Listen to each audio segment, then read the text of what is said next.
बिस्मिल्लाहिर्रहमानिर्रहीम। अस्सलाम वालेकुम students, I am Mohammed Fuad Malik और आज जो हमने चैप्टर स्टार्ट करना है दैट इज चैप्टर नंबर 8 और चैप्टर का नाम है वेव्स। तो आइए देखते हैं। जी स्टूडेंट्स, जब भी हम वेव्स की बात करते हैं तो हमारे जहन में एक ही ख्याल आता है कि सूरज की ग्रेविटेशनल फोर्स की वजह से प्रोड्यूस होने वाली समंदर की लहरों को वेव्स कहा जाता है। लेकिन डेली लाइफ में भी वेव्स का बहुत ज्यादा अमल दखल होता है। अगर हम बात करते हैं कि हम किसी आवाज को किस तरह से सुन सकते हैं, तो देखिए कि हमारे पास एक सोर्स ऑफ साउंड है जो कि साउंड प्रोड्यूस कर रहा है।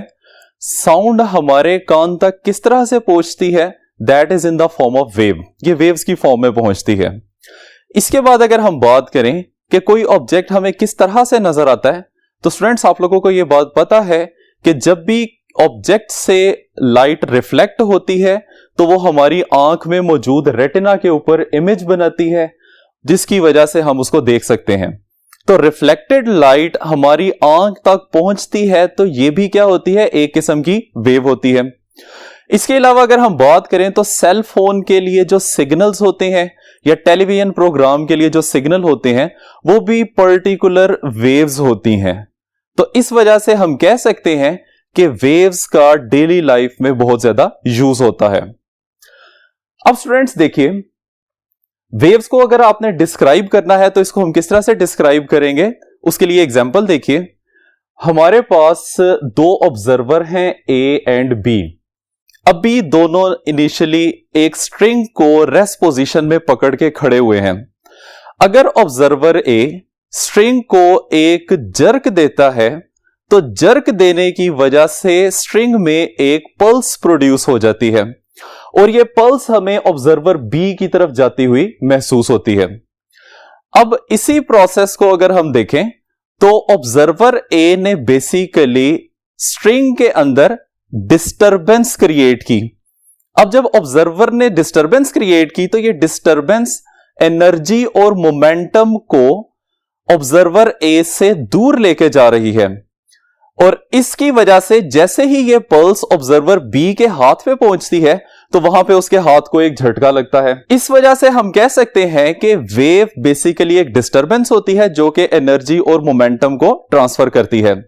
लेकिन स्टूडेंट्स, अगर इसी सिनेरियो में हम स्ट्रिंग को सपोज कर लें कि यह लार्ज नंबर ऑफ पार्टिकल से बना हुआ है और फिर हम दोबारा स्ट्रिंग में पल्स जनरेट करें, तो आप देख सकते हैं कि तमाम पार्टिकल्स अपनी जगह से डिस्प्लेस होने के बाद दोबारा वापस अपनी जगह पे आ जाते हैं और एनर्जी और मोमेंटम एज इट इज जिस तरह से पहले ट्रांसफर हुआ था अब भी ट्रांसफर हो रहा है। तो हम ये कह सकते हैं कि वेव में मैटर या मैस ट्रांसफर नहीं होता, कि वेव बेसिकली एक ऐसा फिनोमिनन है या ऐसी डिस्टरबेंस है मीडियम की जिसमें मोमेंटम और एनर्जी ट्रांसफर होते हैं जबकि मैटर ट्रांसफर नहीं होता। तो आइए अब इसकी डेफिनेशन लिख लेते हैं। वेव इज बेसिकली डिस्टरबेंस होती है तो हम लिखेंगे the disturbance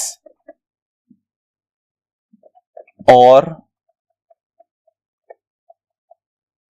mechanism by which energy and momentum is transferred without transporting matter। ठीक है स्टूडेंट्स, तो ये आ जाएगी हमारे पास वेव की डेफिनेशन। इसके बाद हम डिस्क्राइब करते हैं कि वेव्स को किस तरह से क्लासिफाई किया जा सकता है। तो उसके लिए हम लिखेंगे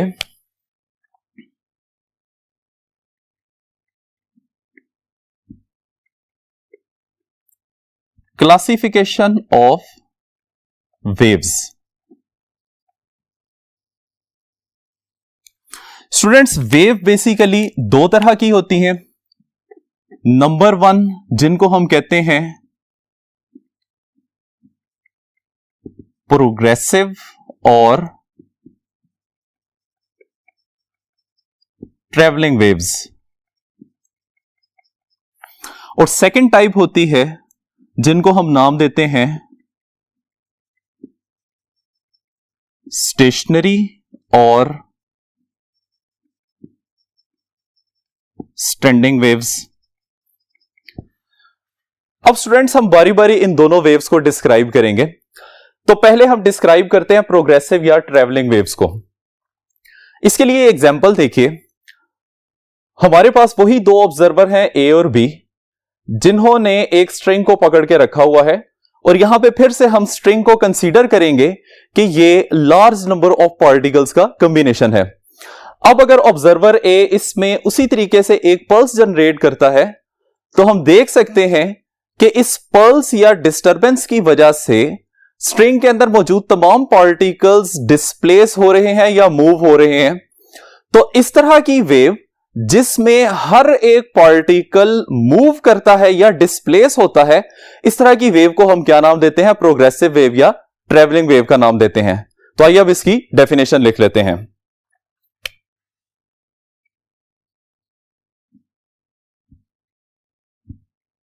प्रोग्रेसिव और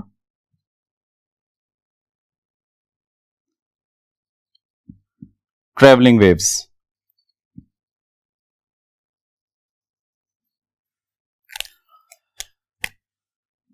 एक डेफिनेशन इसकी बन जाएगी जो कि अभी हमने डिस्क्राइब की है, the wave in which all the particles are in motion।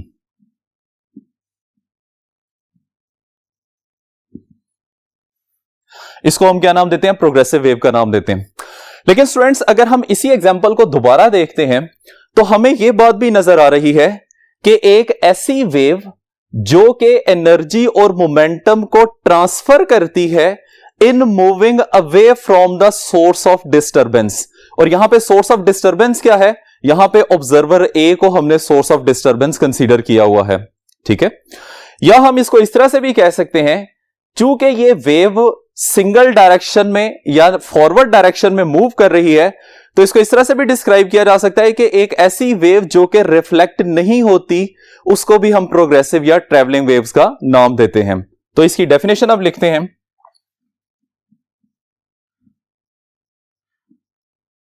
The waves which transfer energy and momentum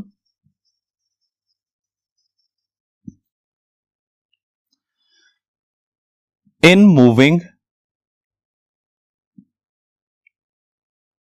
away from source of disturbance। और सेकेंडली हमने क्या डिस्क्राइब किया था? waves which do not reflect back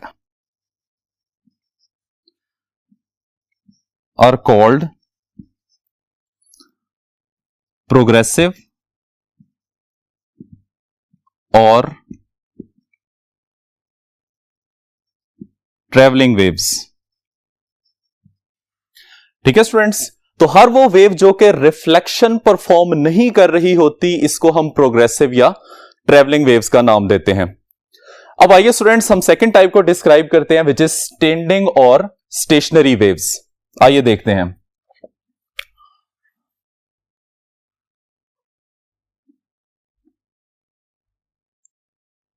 stationery और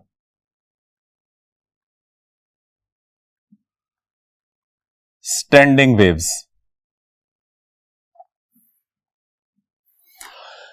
students इसके लिए example देखिए कि हमारे पास एक स्ट्रिंग है जिसको हमने दोनों साइड से फिक्स सपोर्ट के साथ बांधा हुआ है और इनिशियली ये रेस्ट पोजीशन में है।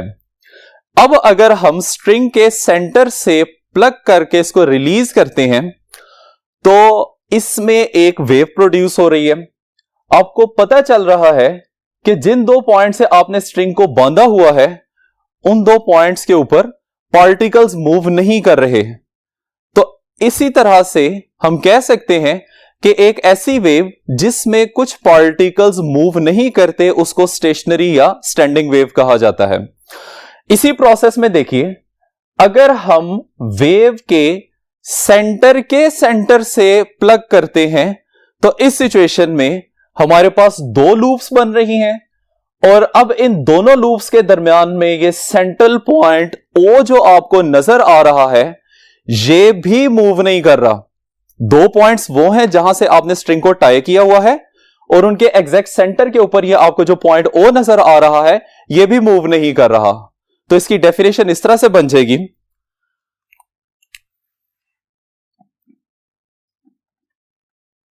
The waves in which some particles do not move are called stationary or standing waves। Students, stationary और स्टैंडिंग वेव्स हम इसी चैप्टर के सेकंड हाफ में डिस्क्राइब करेंगे। फिलहाल हमने प्रोग्रेसिव या ट्रैवलिंग वेव्स को डिस्क्राइब करना है, तो आइए अब उसकी डिटेल्स देखते हैं।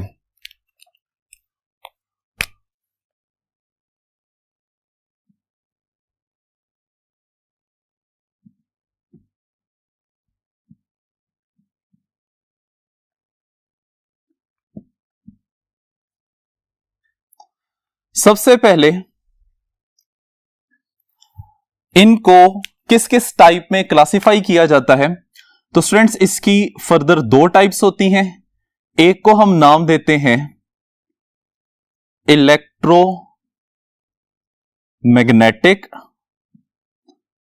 वेव्स और दूसरे को हम नाम देते हैं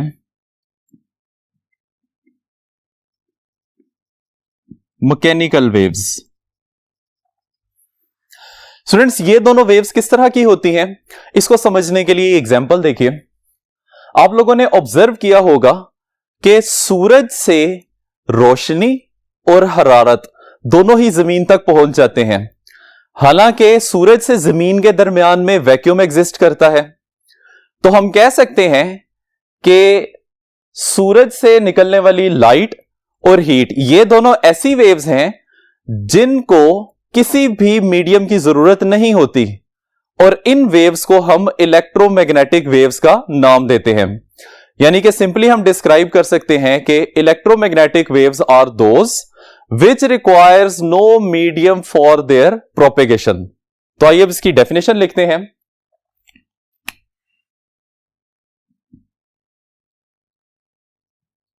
इलेक्ट्रोमैग्नेटिक waves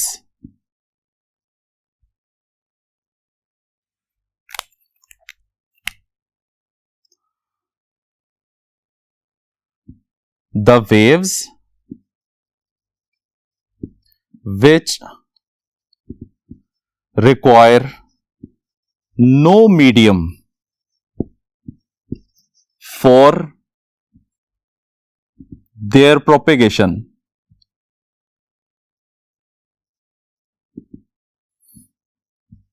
are called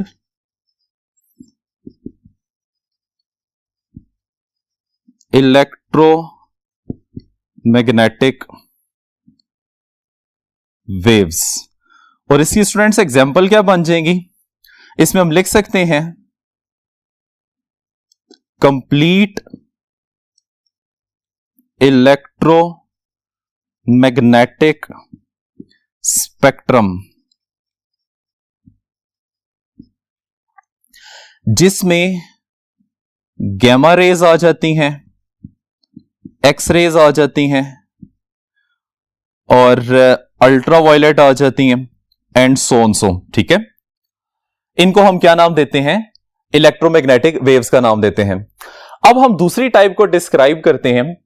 इसकी डिस्क्रिप्शन के लिए स्टूडेंट्स दोबारा से यही एग्जांपल देखिए। सूरज से हमें लाइट और हीट तो मिल ही रही है, लेकिन सूरज पे लाइट किस तरह से प्रोड्यूस होती है? हमें यह बात पता है कि सूरज की सरफेस के ऊपर बहुत ज्यादा धमाके होते हैं फिशन और फ्यूजन रिएक्शंस की वजह से, लेकिन हमें उसमें से किसी भी एक धमाके की आवाज सुनाई नहीं देती। इसका मतलब है कि साउंड वेव्स एक ऐसी वेव्स हैं जिनको प्रोपेगेट करने के लिए किसी मीडियम की जरूरत होती है। अब सूरज से जमीन तक, जिस तरह से हम पहले बात कर चुके हैं कि कोई भी मीडियम नहीं होता जिसको हम वैक्यूम कहते हैं, तो यही वजह है कि उस वैक्यूम की वजह से उन धमाकों की आवाज अर्थ तक नहीं पहुंच सकती। तो इस तरह की वेव्स को हम क्या नाम देते हैं? मैकेनिकल वेव्स का नाम देते हैं। तो आइए इसकी डेफिनेशन लिख लेते हैं।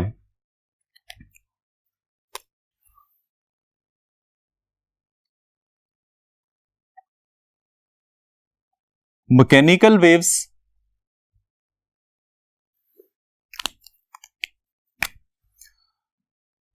कहता है the waves which require medium for their propagation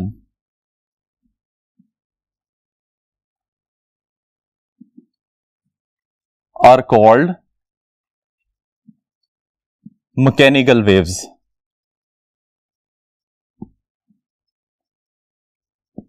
और इसकी एग्जांपल्स क्या आ जाएंगी? इसकी एग्जांपल में आ जाएंगी वेव्स इन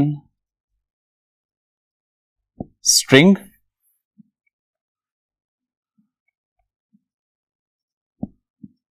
वाटर वेव्स जो कि सरफेस के ऊपर होती हैं, उसके बाद हम इसमें लिख सकते हैं साउंड वेव्स एटसेट्रा। अब स्टूडेंट्स, इसमें इलेक्ट्रोमैग्नेटिक रेडिएशन या इलेक्ट्रोमैग्नेटिक वेव्स ये आप डिटेल से डिस्कस करेंगे सेकंड ईयर के चैप्टर नंबर 16 में। तो अब हम देखते हैं कि मैकेनिकल वेव्स की कितनी टाइप्स होती हैं। तो इसको हम लिखेंगे classification of mechanical waves.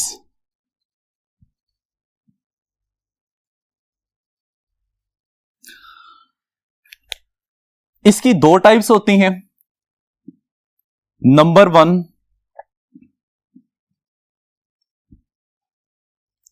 Transverse waves और नंबर 2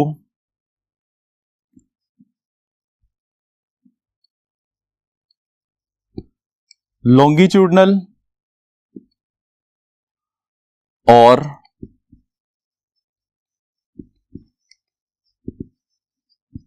कंप्रेशनल वेव्स। अब स्टूडेंट्स, ये ट्रांसवर्स वेव्स क्या होती हैं, इसको समझने के लिए ये एग्जांपल देखिए। फर्ज कर लें कि हमारे पास ये एक लूज लॉन्ग स्प्रिंग है जिसको स्लिंकी स्प्रिंग भी कहा जाता है। हमने इसको एक साइड से रिजिड सपोर्ट के साथ बांध दिया है, जबकि दूसरी साइड से ये एक ऑब्जर्वर के हाथ में है। इनिशियली ये रेस्ट पोजीशन में है। अगर हम इस स्लिंकी स्प्रिंग का टॉप व्यू देखें और ऑब्जर्वर इसमें अपने हाथ को लेफ्ट राइट मूव करते हुए पल्सेस जनरेट करना शुरू कर दे, तो इसमें आपको नजर आ रहा है कि disturbance of particle of spring वो वेव की प्रोपेगेशन के परपेंडिकुलर है, जबकि वेव हमें फॉरवर्ड डायरेक्शन में मूव करती हुई नजर आ रही है। तो इस तरह की वेव जिसमें मीडियम के पार्टिकल की डिस्टरबेंस वेव की प्रोपेगेशन के परपेंडिकुलर हो, उसको हम क्या नाम देते हैं? ट्रांसवर्स वेव का नाम देते हैं। आइए अब इसकी डेफिनेशन लिख लेते हैं।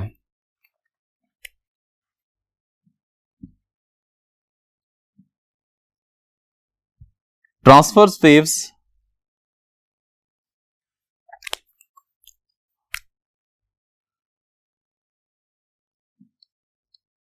the waves in which disturbance of particles of medium is perpendicular to the direction of propagation of waves। ठीक है, अगर हम इसको देखना चाहें तो ये इस तरह से बन जाएगा। सपोज कर लें कि दिस इज अ वेव जिसमें वेव की प्रोपेगेशन की डायरेक्शन फॉरवर्ड आ जाएगी और पार्टिकल्स या तो इसकी मेन पोजीशन से ऊपर की तरफ जा रहे हैं या फिर नीचे की तरफ आ रहे हैं। अब अगर हम इसको देखें तो हमें क्लियरली नजर आ रहा है कि motion of the particle wave के प्रोपेगेशन की डायरेक्शन के परपेंडिकुलर है, या ऊपर की तरफ है या फिर ये नीचे की तरफ है। तो इस तरह की वेव को जिसमें disturbance of the particle of the medium wave के प्रोपेगेशन की डायरेक्शन के परपेंडिकुलर हो, उसको हम क्या नाम देते हैं? ट्रांसवर्स वेव का नाम देते हैं। अब इसकी एग्जांपल्स क्या बन जाएंगी? एग्जांपल्स में हम इसमें लिख सकते हैं waves in string, waves on water surface, या हम इसमें एक्सप्लेन कर सकते हैं इलेक्ट्रोमैग्नेटिक वेव्स। अब स्टूडेंट्स यहां पे ये जो इलेक्ट्रोमैग्नेटिक वेव्स होती हैं इसमें मीडियम की तो जरूरत नहीं होती, इस वजह से हम इसको ये नहीं कह सकते कि in which the particles of the medium are perpendicular to the direction of propagation. इसमें बेसिकली जो वेव के नाम से हमें बात पता चल रही है इलेक्ट्रो एंड मैग्नेटिक, इसमें बेसिकली दो फील्ड्स होती हैं, इलेक्ट्रिक फील्ड और मैग्नेटिक फील्ड, जो परपेंडिकुलरली ऑसिलेट कर रही होती हैं और साथ में वो डायरेक्शन ऑफ प्रोपेगेशन के भी परपेंडिकुलर होती हैं, जिस तरह से आप इसको देख सकते हैं। तो इस वजह से इलेक्ट्रोमैग्नेटिक रेडिएशन को भी ट्रांसवर्स इलेक्ट्रोमैग्नेटिक वेव्स के नाम से जाना जाता है। आइए स्टूडेंट्स अब हम इससे नेक्स्ट पोर्शन को डिस्क्राइब करते हैं।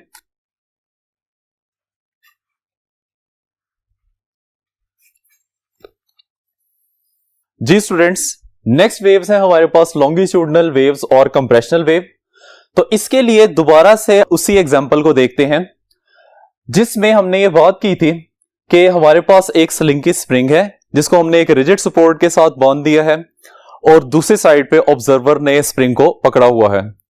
फिर हमने इसका टॉप व्यू देखा था और अब टॉप व्यू में जब आपने इसके अंदर पल्सेस जनरेट करनी है तो वो अपने हैंड को लेफ्ट राइट करके नहीं जनरेट करनी, जबकि बैक एंड फोर्थ की तरह इसमें पल्सेस जनरेट करनी है। तो स्टूडेंट्स आप देख सकते हैं कि स्प्रिंग के अंदर कुछ रीजन्स ऐसे हैं जहां पे स्प्रिंग आपको इकट्ठा हुआ नजर आ रहा है, जबकि कुछ रीजन्स ऐसे हैं जहां पे स्प्रिंग आपको स्ट्रेच स्टेट में नजर आ रहा है। तो इस तरह की वेव जिसमें किसी जगह पे कंप्रेशन होता है और किसी जगह पे रेयरफेक्शन होता है, इस तरह की वेव को हम क्या नाम देते हैं? लॉन्गिट्यूडनल वेव का नाम देते हैं। ऐसी वेव जिसमें पार्टिकल की डिस्टर्बेंस प्रोपेगेशन ऑफ वेव के अलोंग होती है। अलोंग का मतलब है इन द डायरेक्शन होगी या फिर opposite to the direction of propagation होगी। तो आइए स्टूडेंट्स अब हम इसकी डेफिनेशन लिख लेते हैं।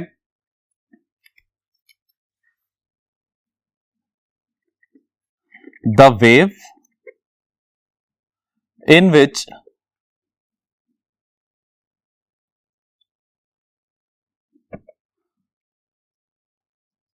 मोशन या disturbance of particles of medium is along direction of propagation of wave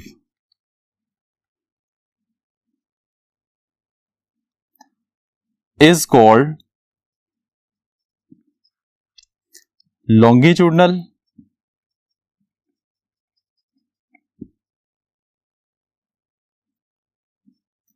और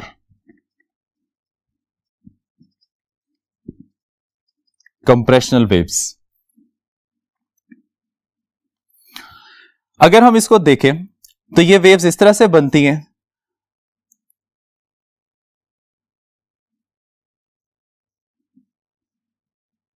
दिस इज द रीजन जिसको हमने कंप्रेशन कहा था। इसके बाद फिर आ जाता है रेयरफैक्शन, फिर आ जाएगा कंप्रेशन और फिर इसके बाद आ जाएगा रेयरफैक्शन। ठीक है, तो स्टूडेंट्स इस तरह की वेव को हम क्या नाम देते हैं? लॉन्गिट्यूडनल और कंप्रेशनल वेव का नाम देते हैं। अब इसमें याद रखिएगा कि जिस जगह कंप्रेशन होता है वहां पे प्रेशर की वैल्यू भी ज्यादा होती है और वहां पे टेम्परेचर की वैल्यू भी ज्यादा होती है, और जिस जगह रेयरफैक्शन होता है वहां पे प्रेशर की वैल्यू भी कम होती है और कॉरेस्पॉन्डिंग टेम्परेचर की वैल्यू भी कम होती है। एग्जाम्पल्स इसकी बन जाएंगी साउंड वेव्स, या हम इसमें लिख सकते हैं प्रेशर वेव्स एटसेट्रा। ठीक है, अब स्टूडेंट्स इन्हीं बातों को यानी कि लॉन्गिट्यूडनल वेव को और ट्रांसफर वेव को जहन में रखते हुए पेज नंबर 164 पे आर्टिकल का लास्ट पैराग्राफ देखिए, जिसमें उसने ये बात लिखी हुई है कि दोनों टाइप्स की वेव्स सॉलिड में प्रोड्यूस की जा सकती हैं, लेकिन लिक्विड में और गैसेस में, जिसको हम कंबाइनली फ्लूइड्स का नाम देते हैं, फ्लूइड्स में सिर्फ और सिर्फ कंप्रेशनल या लॉन्गिट्यूडनल वेव्स प्रोड्यूस की जा सकती हैं। उसमें ट्रांसवर्स वेव प्रोड्यूस नहीं की जा सकती, बट इन केस अगर ट्रांसवर्स वेव प्रोड्यूस हो जाएं तो वो बहुत ही जल्दी खत्म हो जाती हैं।